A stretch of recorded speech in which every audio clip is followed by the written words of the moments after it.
Amin. Wassalatu wassalamu ala rasulillahi ajma'in.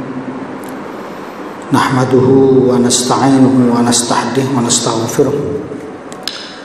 Wa na'udzu billahi min syururi anfusina wa min sayyiati a'malina.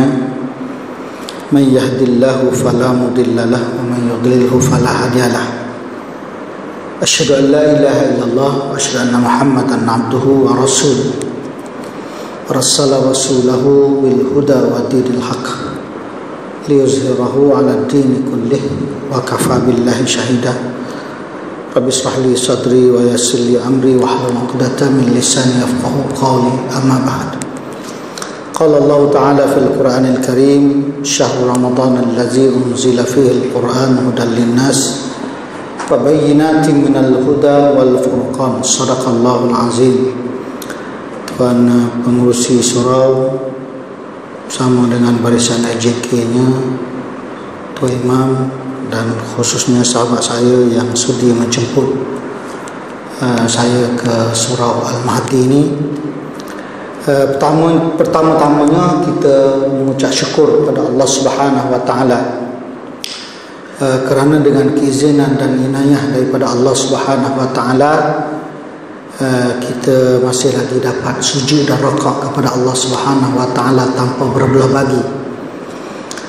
Syukur kita kepada Allah Subhanahu wa taala kerana Allah masih lagi memanjangkan umur kita untuk beribadat di dalam bulan Ramadan ini sampai ke hari ini. Syukur juga kita kepada Allah Subhanahu wa taala kerana Allah masih lagi memberi nafas kepada kita supaya kita boleh menjadi umat Nabi Muhammad sallallahu alaihi wasallam hingga ke saat ini. Tuan-tuan yang dirahmati Allah Subhanahu wa taala, alhamdulillah kita berada dalam 16 Ramadan. Ada berbaki lagi lebih kurang dalam 14 hari. Sehingga ke saat ini kita mampu melaksanakan perintah Allah dengan sebaik-baik yang mungkin dan seikhlas-ikhlasnya. Apabila Allah Subhanahu wa taala mengurniakan kepada kita Ramadan, maka Allah Subhanahu wa taala memberi kemuliaan kepada umat Nabi Muhammad sallallahu alaihi wasallam supaya umat Muhammad menjadi insan yang patuh dan taat dalam melaksanakan segala perintah dan larangan Allah Subhanahu wa taala. Tuan-tuan yang dirahmati Allah Subhanahu wa taala, Allah berikan Ramadan kepada kita. Maka dalam Ramadan itu ada beberapa produk yang perlu kita ambil perhatian. Walaupun kita berada dalam kita masih lagi berbaki dalam 14 hari lebih kurang. Tetapi dalam bulan Ramadan ini amalan-amalan ataupun produk-produk yang perlu kita lakukan seperti membaca Al-Quran mesti diteruskan, mesti kita teruskan. Sebab Allah Subhanahu wa taala sebut syahrul Ramadan allazi unzila fihi al-Quran hudan linnas. Dalam bulan Ramadan Allah turunkan Al-Quran. Al-Quran adalah untuk memberi hidayah dan petunjuk kepada manusia. Maknanya seseorang yang ingin mendapat hidayah Allah Subhanahu wa taala mesti dia kena membaca Al-Quran, mesti dia kena hafaz Quran, dan wajib bagi dia beramal dengan Al-Quran. Ramadan mari bukan hanya untuk tuan-tuan berpuasa saja, tetapi untuk membaca lebih dekat kepada Allah Subhanahu wa taala untuk dengan tilawatul Quran. Nabi sebut afdalu ibadati ummati tilawatul Quran. Ibadat yang lebih utama di kalangan umatku ialah membaca Al-Quran. Ibadat yang lebih utama di kalangan umatku ialah membaca Al-Quran. Maknanya amalan yang afdal di kalangan umat Nabi Muhammad untuk membasahkan lidah, untuk perkataan yang keluar daripada mulut dia ialah membaca Al-Quran. Nabi sallallahu alaihi wasallam menyebut iqra'ul Quran fa innahu ya'ti yaumal qiyamah syafi'an li ashabi. Bacalah kamu Quran kerana Al-Quran akan datang memberi syafaat kepada Tuhan dia di akhirat nanti. Ramadan. Tetapi barakah Ramadan, rahmat Ramadan, saya melihat masyarakat kita suka membaca Al-Quran di dalam bulan Ramadan. Coba nak beri peringatan supaya sebagai tradisi hanya bulan Ramadan semata-mata. Membaca Al-Quran hanya bulan Ramadan, lepas pada Ramadan tak baca Quran. Ini yang jadi masyarakat kita. Nah, sebab tu kita kalau tak erti baca Quran, kita belajar Quran. Sebab syarat Al-Quran mesti talaqi wal musyafahah dengan guru. Tuan-tuan masuklah ngaji Quran, belajar ngaji, dengar Fatihah.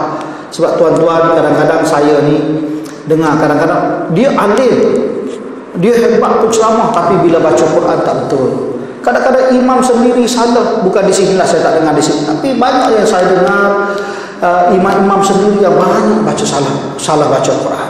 Apatah lagi orang awam. Sehingga Sayyidina Ali menyebut man lam yujawwidul Quran athimun, orang yang membaca Al-Quran tanpa tajwid berdosa. Nah, ihdinas siratal mustaqim baca dengan sin, tak baca sad. Kenapa? Waladhdall dia berbeza. Sebab itu afdalul ibadati ummati tilawatul Quran. Belajar baca Quran itu afdal di kalangan umat Nabi, dan belajar itu. Ilmu Quran ini mesti dipelajari. Bila kita belajar Quran, senang kita membaca Al-Quran dengan rasa seronok dan seronok membaca Quran. Bila kita reti tajwid, bahasa seronok dengan tajwid kita baca dan sebagainya, ada panjang pendek dan sebagainya. Sebab tu jangan tinggal belajar dan tadabburkan Al-Quran dengan kefahaman yang kita ada. Sebab tu saya tak sebut bahawa syahrul Ramadan allazi unzila fil Quran hudan linnas. Orang yang nak dapat hidayah Allah, petunjuk Allah, mesti dengan Quran. Jauh dengan Quran, tak baca Quran, tak amal Quran, dia tidak dapat hidayah dan petunjuk Allah. Kalau dia bergerak pun atas dasar dia menipu hati dan perasaan, begitu kehendak kebangunan. Bila datang sesuatu ujian, dia mari rasa lemah dan malas, maka dia tinggal Quran. Dia malas baca Quran. Sebab itu berlaku pada masyarakat begitu. Bila rajin baca Quran, bila hadapi masalah baru baca Quran. Nah, baru baca Quran. Bila ada kematian baru baca Quran. Baru ada masalah baru baca Quran. Bila ada anak-anak di sekolah nak masuk universiti baru baca Quran. Bila sakit duduk di hospital baru baca Quran. Baru letak Quran atas meja dia tepi katil hospital. Masa sihat, masa segar langsung tak baca Quran. Sedangkan Nabi SAW membaca Al-Quran, khatam Al-Quran 2 kali, sekali dengan Jibril alaihissalatu wassalam dalam bulan Ramadan. Dan Rasulullah manusia yang tak pernah lupa walau sebagai walau setitik Al-Quran itu. Ini sunnah Rasulullah yang paling besar. Sunnah Rasulullah yang paling besar untuk kita mendapat hidayah Allah Subhanahu wa taala. Nah, hidayah Allah. Sebab tu masa saya duduk kerja di Kuala Lumpur, Darul Quran, lama dah, tahun 2006. Kita buat kursus untuk guru-guru, untuk imam-imam baca Quran. Kadang-kadang mereka salah baca, silap baca. Ada baris pendek, baris panjang, tak betul. Ada terlupa baris dan sebagainya, salah dan silap dan sebagainya. Sebab tu tuan-tuan, jangan memandang remeh dengan Al-Quran walaupun sekadar kita membaca. Berkata, man qara harfan min kitabillah falahu hasanah wal hasanatu bi asyri amsalihha. La aqul alif lam min harfun walakin alifun harfun wal lam harfun wa mim harfun. Siapa membaca satu huruf daripada Al-Quran, maka Allah Subhanahu wa taala akan memberi satu kebaikan. Satu kebaikan seumpama 10 kebajikan.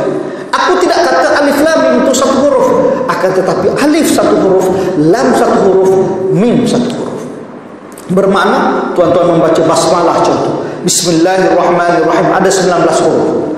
Tuan-tuan ada ba, sin, mim, alif lam lam ha, alif lam ra ha mim nun, mim ha ya mim, ha nun. Maknanya di situ ada 19. Tuan-tuan mendapat setiap satu 10 kebaikan, 10 kebajikan. Tetapi dalam bulan Ramadan dikatakan bahawa setiap amalan kita ditingkatkan menjadi sehingga 700 kali ganda di sisi Allah. Bermakna tuan-tuan, kalau kita baca Quran dalam bulan Ramadan, batu kita dapat 700 kali ganda di sisi Allah Subhanahu wa taala. 700 kali 19 ada berapa puluh ribu pahala di sisi Allah. Kalau nak mengira pahala di sisi Allah Subhanahu wa taala. Sebab tu orang yang nak mendapat hidayah dan petunjuk Allah, pertama mesti dia dekat dengan Quran dan membaca Al-Quran dengan tadabbur. dengan penuh rasa khusyuk dan tawadhu kepada Allah Subhanahu wa taala. Selain daripada Allah sebut wa bayyinatin minal huda. Dan dengan Al-Quran juga Allah memberi hidayah, memberi hujah. Quran ini sebagai hujah kita. Hujah kita di akhirat nanti, adakah kamu beramal atau tidak dengan Al-Quran? Kalau hanya kita mengatakan bahawa oh saya sudah berpuasa, saya berpuasa sudah, di dunia dulu saya sembahyang sudah, insyaAllah saya dah boleh masuk surga. Kita ini perlu ingat bahawa puasa kita, sembahyang kita, belajar ilmu kita dan apa saja amalan kita ini belum tentu kita boleh masuk surga. Tetapi syarat nak masuk surga dengan sembah, dengan rahmat Allah. Untuk mendapat rahmat Allah, kita kena belajar, kena sembahyang kerana Allah, kena mengaji kerana Allah, puasa kerana Allah, baca Quran kerana Allah. Baca Quran juga kerana Allah. Nah, bukan untuk bertaranum, untuk orang puji so kita sedap, untuk orang puji sebagai Al-Qari atau Al-Hafiz. Nah, bukan. Sebab tu ada hadis menyebut rubba qaril al-Quran wal Quran yal'an. Ramai orang baca Quran, Quran laknat ke dia. Ramai orang baca Quran, Quran laknat. Kerana apa? Dia baca tidak bertajwid pertamanya kerana tidak belajar. Kalau baca tak tajwid sambil belajar tak salah. Tapi tak belajar tajwid, dia berkawan dengan imam, tapi langsung dia tak minta imam dengarkan Fatihah dia. Dia boleh bawa pergi imam, makan, minum, jalan dan sebagainya, tapi tak pernah dia suruh imam, "Mak, tolong kau dengar sekali Fatihah aku baca." Nah, coba imam dengar sekali Fatihah saya, betul atau tidak? Tak pernah. Apatah lagi kalau membaca Al-Quran tanpa tajwid dan dia tidak beramal dengan Al-Quran. Apatah lagi kalau menentang apa yang ada di dalam Al-Quran itu sendiri. Seperti orang menentang syariat Nabi Muhammad sallallahu alaihi wasallam yang mana Allah sebut, "Tsumma ja'alnaka 'ala syari'atin minal amri fattabi'ha wa la tattabi' ahwa'al ladzina la ya'lamun." Kemudian kami jadikan satu syariat, satu undang-undang dan peraturan, kamu kena ikut syariat Allah. Muhammad dan pengikut Muhammad kena ikut syariat Allah Subhanahu wa taala. Wa la tattabi' ahwa'al ladzina la ya'lamun. Jangan kamu ikut hawa nafsu orang yang tidak mengetahui. Mana tuan-tuan yang dirahmati Allah Subhanahu wa taala, syariat kena ikut. Baca Quran baca. Tapi sekarang yang berlaku baca Quran tapi syariat Nabi dia lawan. Syariat agama tolong. Nah, syariat agama dibelakangkan. Apatah lagi mari tentang hukum-hukum yang terkandung di dalam Al-Quran. Sebab itu orang yang membaca Al-Quran kena mengikuti dengan penuh tadabbur. Kalau baca Quran hanya sekadar membaca tapi tidak beramal dengan apa yang ada dalam Al-Quran, bermakna mereka dilaknat oleh Allah Subhanahu wa taala. Dilaknat oleh Allah. Saya dah sebut bayyinatin minal huda. Kita ada hujah Al-Quran esok di akhirat. Dia akan datang di depan Allah Subhanahu wa taala memberi jaminan bahawa hamba Allah Subhanahu wa taala ini dulu baca Quran bukan hanya Ramadan, tapi hidup dia sepanjang hidup dia, sedenyut nadi dia, keluarnya darah pergi mari dalam tubuh badannya, bangun pagi tak ada kerja lain, dia membaca ayat-ayat Allah Subhanahu wa taala. Quran tu dia masuk lagi dalam handphone. Quran tu dia letak lagi dalam kereta. Quran tu dia letak di halaman rumah dia, di ruang tamu rumah dia. Quran ada dalam bilik dia. Dia baca Quran, bangun baca Quran, bangun baca Quran, bangun baca Quran. Nah, kita dapat hidayah, petunjuk jalan yang benar. Kita tidak mudah bersangka buruk dengan Allah Subhanahu wa taala. Kerana orang yang sentiasa membaca ayat Allah, lidah dia, mulut dia, anggota dia dijaga oleh Allah Subhanahu wa taala. Dan mereka akan bersifat dengan sifat tawadhu. Tawadhu yakni merendahkan diri. Kerana kalam Allah sentiasa bersama dengan dia. Tuan-tuan tengok hamlatul hamdul Quran. Sebab tu tuan-tuan, orang yang bersama dengan Quran ini, yang membaca Quran, yang beramal dengan Al-Quran ini, kata Allah, kata Nabi, ahlul Quran hum ahlullah wa khassatuh. Ahlul Quran adalah ahli Allah dan Allah yang memilih mereka. Allah memilih kita supaya kita ni rajin baca Quran, rajin hafal Quran dan sebagainya. Nah, sebab tu tuan-tuan tengok anak-anak kita hafal Quran. Anak-anak kita hafal Quran ni tuan-tuan bukannya bodoh. Kadang-kadang ibu bapa anggap bahawa anak saya tak boleh dah akademi, bodoh dah dia, tak apalah.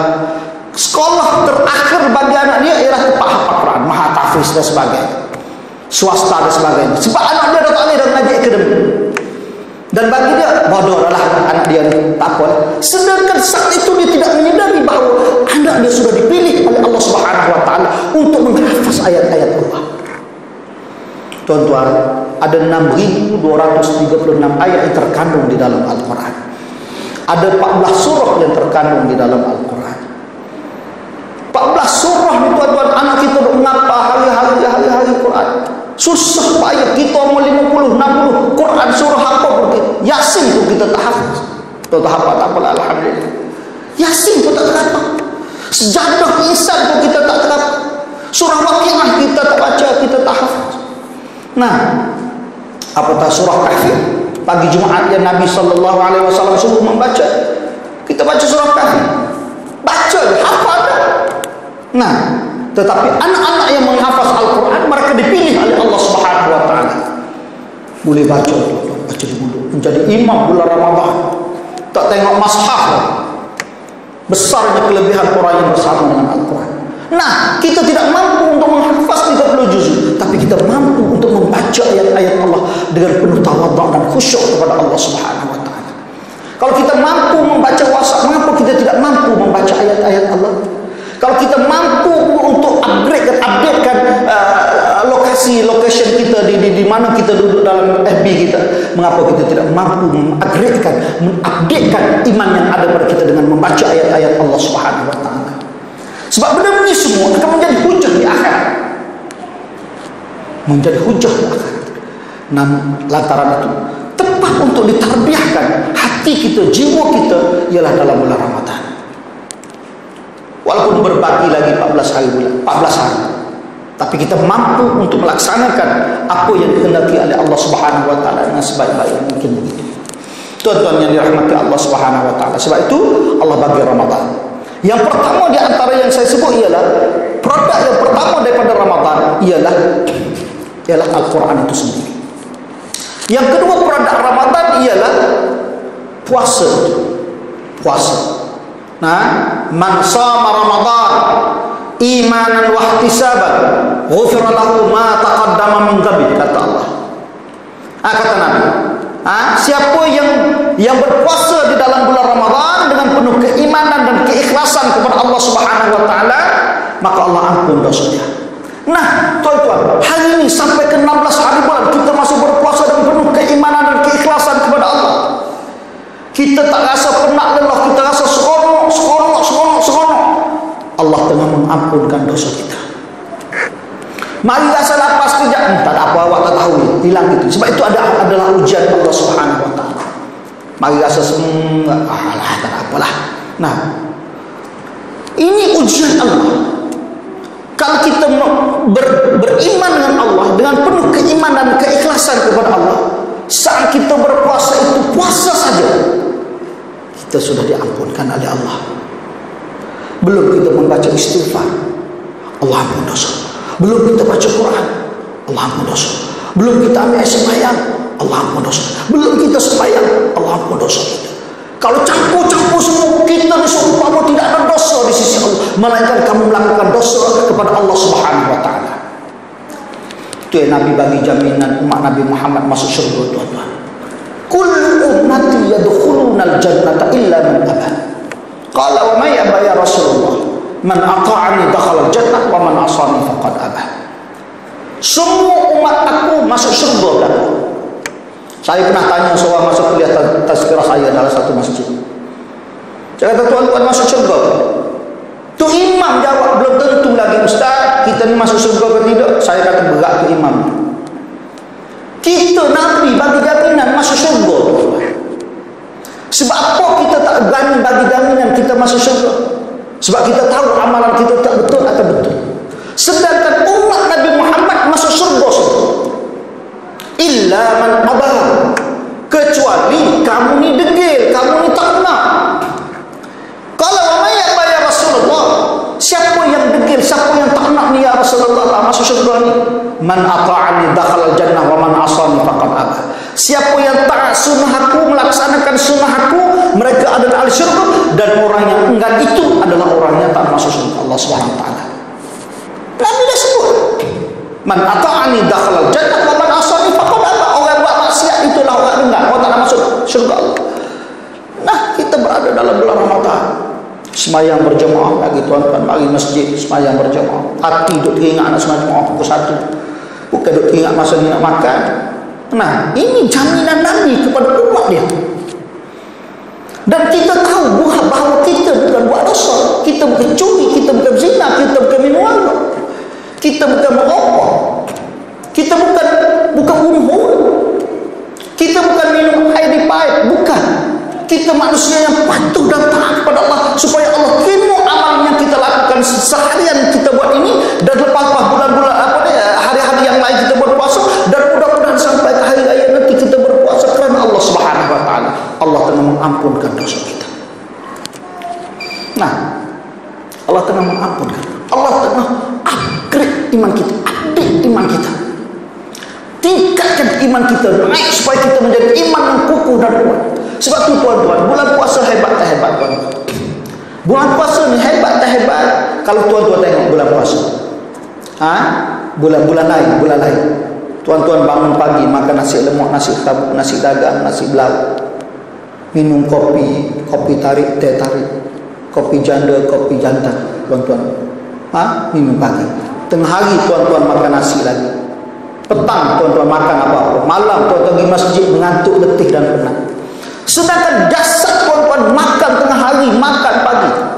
Tapi bulan Ramadan tuan-tuan bersahur sebelum pukul 5.30. 5.30 tuan-tuan bersahur sehingga subuh. Imsak-imsak ni hanya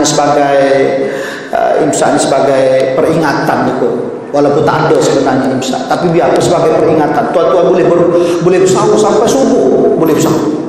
Tak ada lah kata masuk imsak kena berhenti belakang, tidak sampai subuh. Tuan-tuan berbuka sampai maghrib, tak makan, tak minum, air titik pun tak minum. Ada orang kata, tak tahulah wallahu alam, kita tak cukup air berapa botol dalam tubuh badan, kita akan jadilah sakit lah, leluh lah, apalah, berbagai-bagai penyakit. Kita berpuasa berapa belah je minum air saya.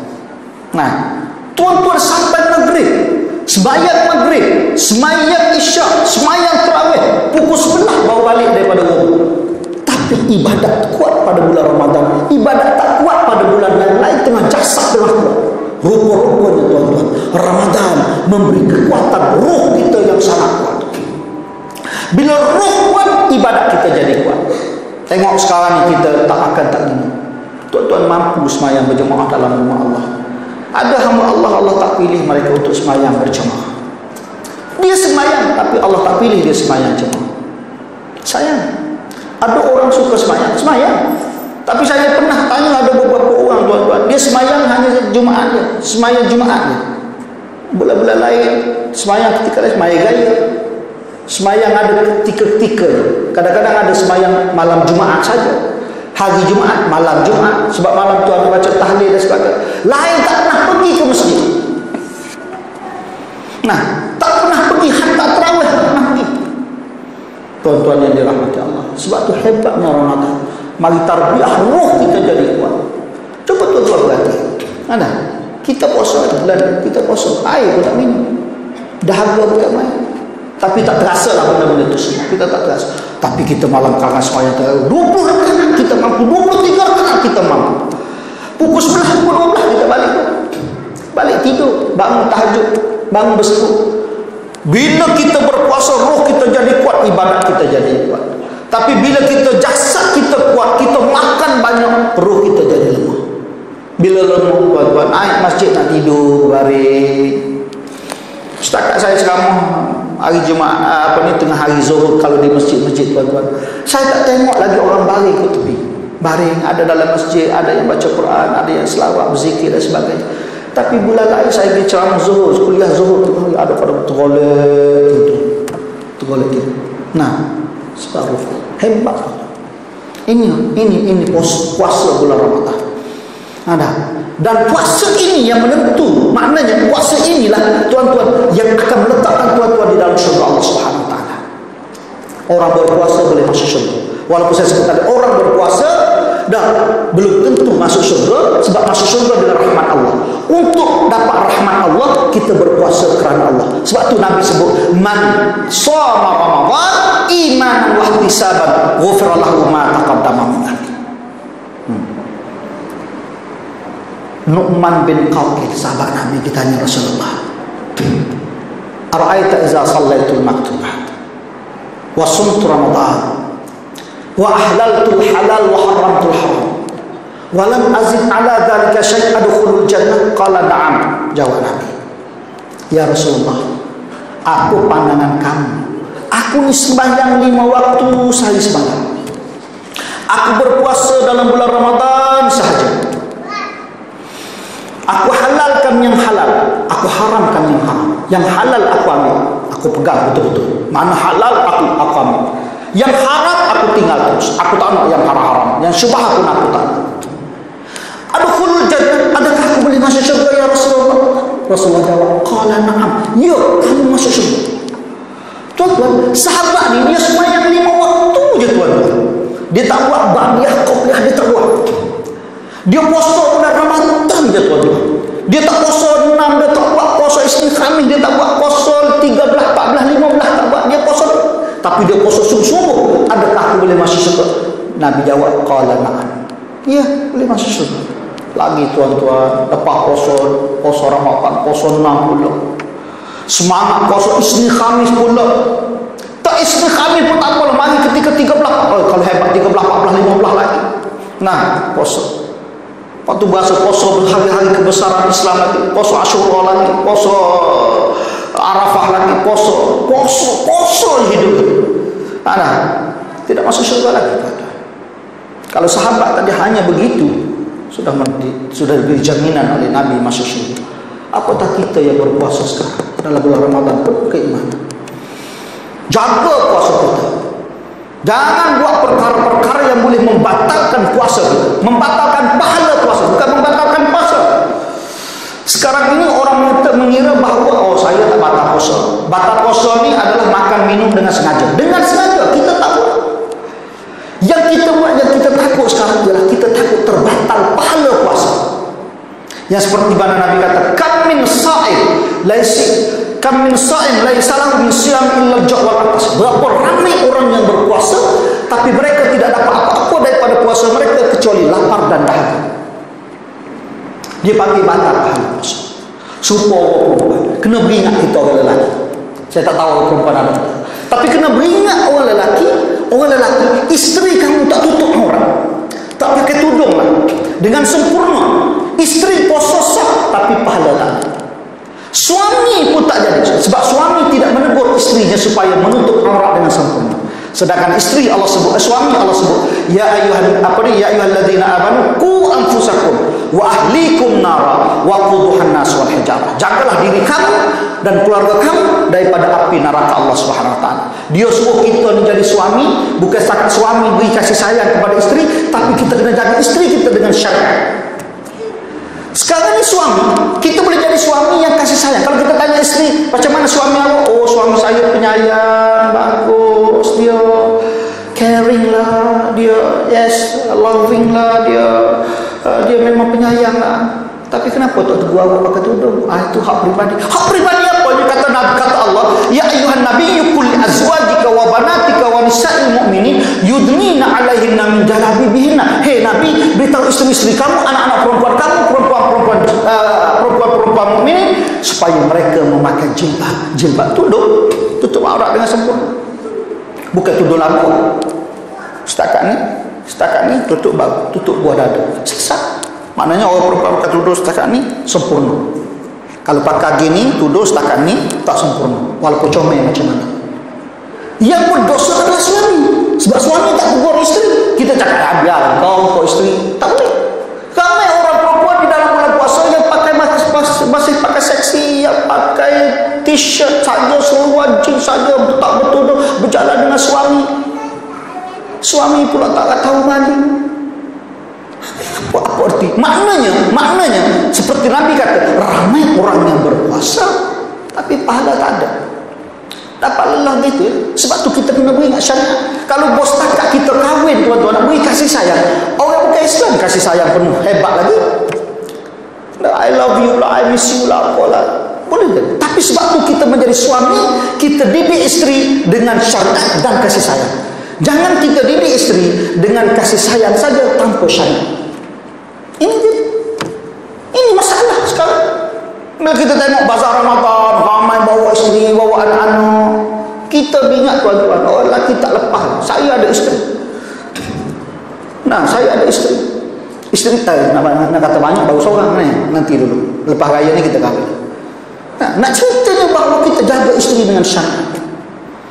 Kalau tidak, puasa kita terbatal gitu ya, terbatal pahala. Puasa sah, puasa Allah makasum Nabi keaman Allah alhamdulillah bismillah, tapi isteri tak menutup aurat, tak jaga dengan baik.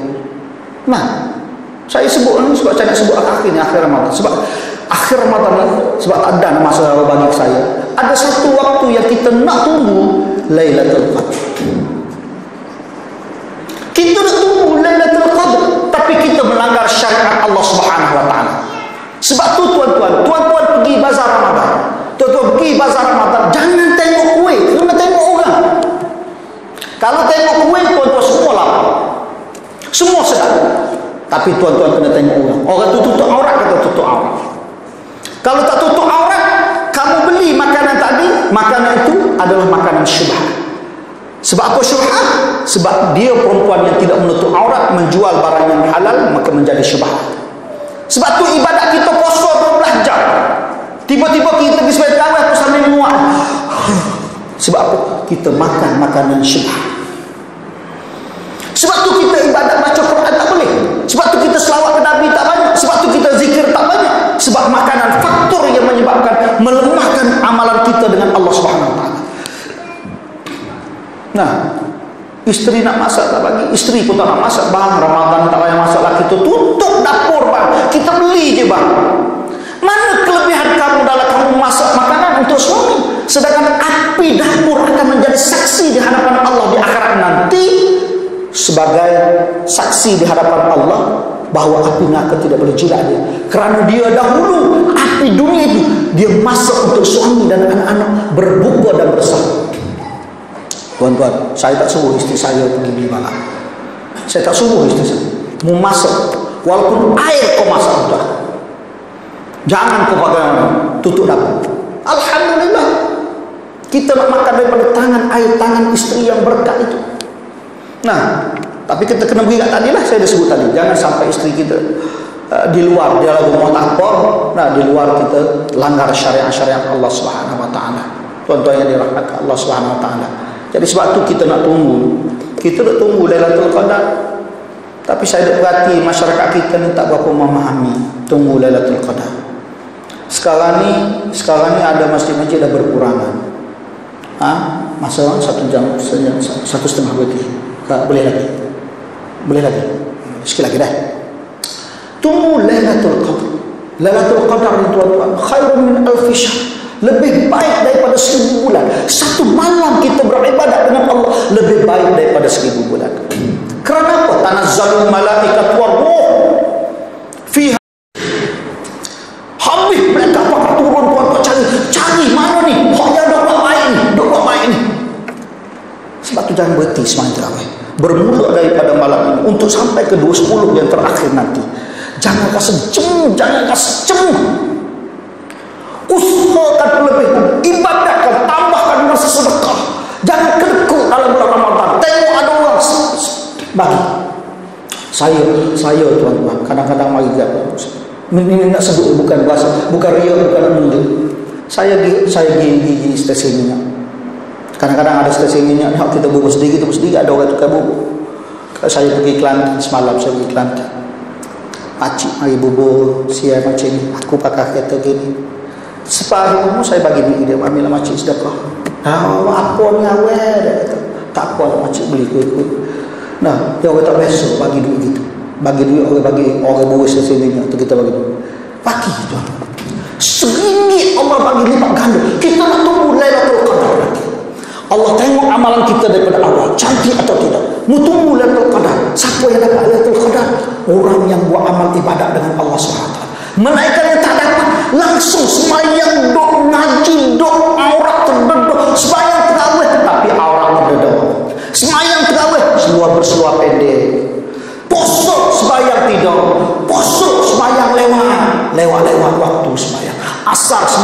nak maghrib 7 subuh baru pergi sembahyang asar. Sudah molek sudah sembahyang asar, aku tunggu buka puasa. Hak ni minta maaf tuan-tuan. Saya nampak Allah akan beri rahmat kepada orang yang sedemikian. Sebab tu orang yang beriman, pertama dia sembahyang dalam masjid, kedua mesti dia sembahyang berjemaah, ketiga mesti dia sembahyang di awal waktu. Hak ni baru dapat molek comel, baru kita dapat khairun min alfi syahr. Kita buat ibadat satu malam tuan-tuan, tak kira ibadat apapun yang kita buat, kita ibadat dapat 83 tahun ibadat kita dengan Allah. Tuan-tuan, buka puasa. Allahumma lakas sumna wa bika amanna wa ala rizqika aftarna wa bi rahmatika ya arhamar rahim. Allahumma barik lana fi ma razaqtana qina azaban. Lambat lagi bunyi azan. Ya Allah Tuhanku, anak-anak ada mesti ada. Ampunkanlah dosa kami ya Allah. Wilah kami keluarga yang bahagia dunia dan akhirat. Anak-anak berdoa berkat.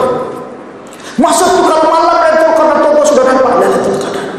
Okey, semua sudah sembahyang, sudah makan, kita sembahyang maghrib berjemaah. Abah jadi imam. Tuan-tuan jangan tak pernah jadi imam. Saya pernah jumpa suami isteri 25 tahun berkahwin tuan-tuan, nak bercerai-berai. Saya tanya satu, kakak pernah sembahyang berjemaah dengan suami? Tak pernah ustaz. Dia sembahyang, dia kata dia sembahyang saya tahu, tapi pernah tak suami awak menjadi imam kepada awak? Tak pernah ustaz. Ini di antara orang kata rumah tangga, kita boleh menjadi suami tapi kita tidak letak dengan syariat. Tuan-tuan yang dirahmati Allah, ingat Pak malam lagi baki. Bukan hanya setakat kita tidak Lailatul Qadar ketahuan, walaupun 10 terakhir itu 10 nanti adalah malam-malam yang disebut malam-malam Lailatul Qadar. Sepatutnya malam-malam begini kita semakin ramai dalam masjid. Kita cari mana-mana masjid yang kita mampu untuk menghidupkan ibadat kita pada malam Lailatul Qadar. Mudah-mudahan umur kita, walaupun saya dah 50 lebih kurang 50, dah betul salah silap. Saya baru 22 kali 2 plus 6 gitu. Sebut 50 banyak sangat dah. Tapi maknanya tuan-tuan yang dirahmati Allah, ini ibadat kita. Umur kata 50, tapi kita setiap tahun yang lepas kita sudah ada setiap malam Lailatul Qadar, setiap malam Lailatul Qadar. Tuan-tuan jangan tunggu saja, jangan balik ke rumah tunggu mana Lailatul Qadar. Tak ada, dia tak tunjuk, tetapi keberkatan dalam ibadah kita. Tetapi saat akhir itulah diuji oleh Allah dengan kerajinan dan kemalasan untuk melakukan ibadah kepada Allah SWT. Saya rasa cukup setakat itu dulu.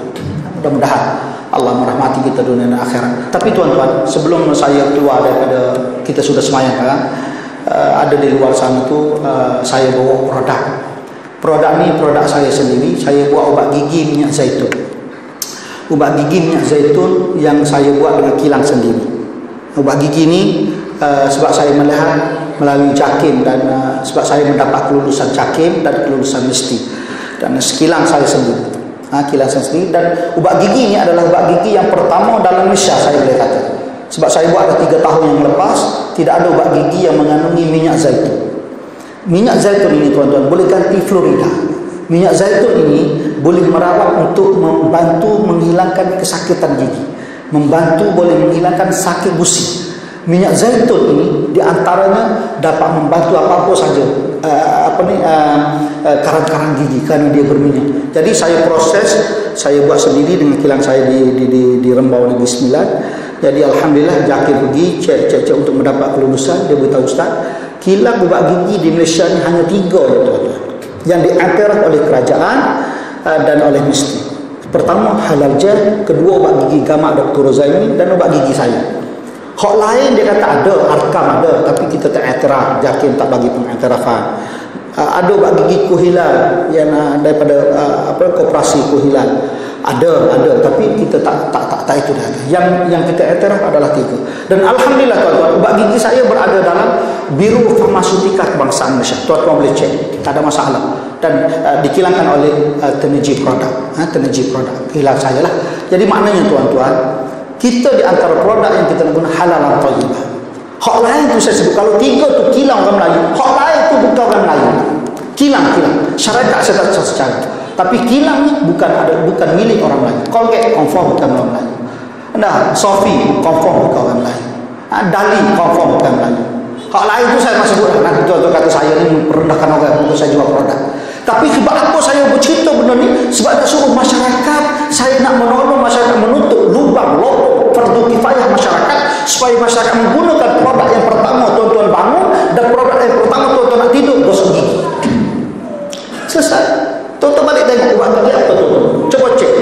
Singapura, daripada mana, kilang apa semua. Sebab sekarang ada dah produk begitu, insya. Itu produk saya di luar nanti tuan-tuan tengok. InsyaAllah. Saya juga ada madu. Madu saya ambil daripada Cemai. Madu longan. Madu yang diternak dalam kebun longan. Diternak dalam kebun longan. Jadi saya pergi ambil atas pada Cemai sana, balik ke Malaysia. Sebab nak cari madu yang berada dalam kebun longan. Madu kita yang ada, kita makan madu ni, madu hutan dia, debu campur dia jadi madu. Khasiat dia sama. Cuma peminat buah longan, peminat manis buah adalah madu buah longan. Dan ada juga minyak zaitun, tuan-tuan. Tuan-tuan kena minum minyak zaitun. Zaitun ini kata Nabi, minumlah sakulah zaitun kerana dia datang daripada pokok yang berkat. Ada keberkatan dia di situ dengan minyak zaitun. InsyaAllah tuan-tuan di luar nanti tuan-tuan tengok. Wallahu a'lam bishawab. Bismillahirrahmanirrahim. Alhamdulillahirabbil alamin wassalatu wassalamu ala rasulillah ajma'in. Rabbana atina fid dunya hasanah wa fil akhirati hasanah wa qina azabannar wa adkhilna jannata ma'al abrar ya aziz ya ghaffar ya rabbal alamin. Wa sallallahu ala sayyidina Muhammadin wa ala alihi wa sahbihi wa barik wa sallim. Walhamdulillahirabbil alamin.